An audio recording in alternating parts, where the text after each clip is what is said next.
দেশের মানুষের সাথে বেইমানি করা হচ্ছে, সেই জায়গা থেকে আমরা আর রাষ্ট্রশীলতার জায়গায় থাকতে পারছি না।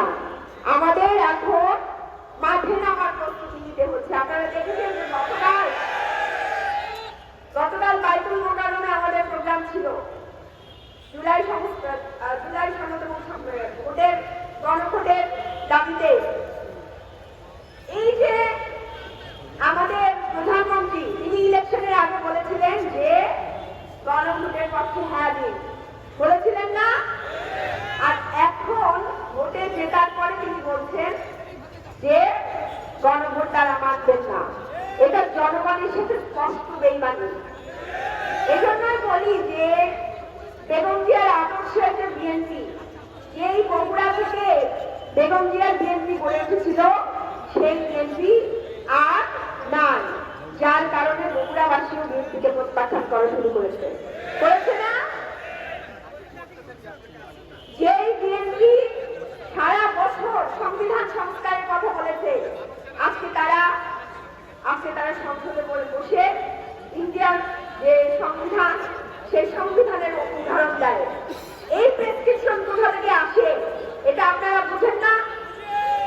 আধিপত্যবাদের বিরুদ্ধে লড়াই করতে গিয়ে আমার ভাই হাদি জীবন দিয়েছে। এই যে আমি যখন উঠছিলাম সবাই বলছিল যে আমরা সবাই হাদি হব।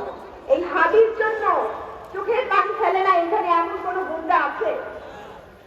নাই, এমন কোনো গুন্ডা নাই, এমন কোনো ভাইয়েরাও নাই। কিন্তু আজকে আমরা সেই পুরনো বাংলাদেশে ফিরে যাচ্ছি। আমি এবং আমরা স্পষ্ট করে জানিয়ে দিতে চাই, বাংলাদেশের রাজনীতিতে পুরনো বাংলাদেশে ফিরে যাওয়া আর হবে না।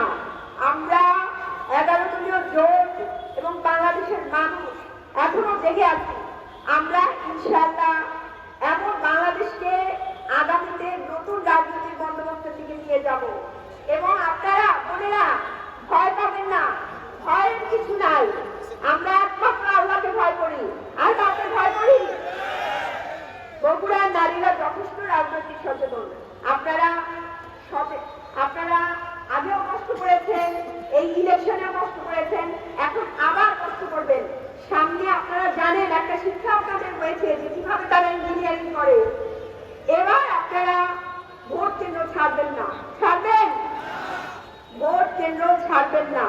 ইনশাআল্লাহ আমরা বগুড়া থেকে এবার দাঁড়িপাল্লাকে বিজয়ী করে নিয়ে যাবো ইনশাআল্লাহ, তাই না? ভোট কেন্দ্র ছাড়বেন না, শক্ত অবস্থানে থাকবেন এবং এই জন্য সবচেয়ে বেশি মুখ্য ভূমিকা পালন করবেন আমরা, আমার বোনেরা। পারবেন না বোনেরা?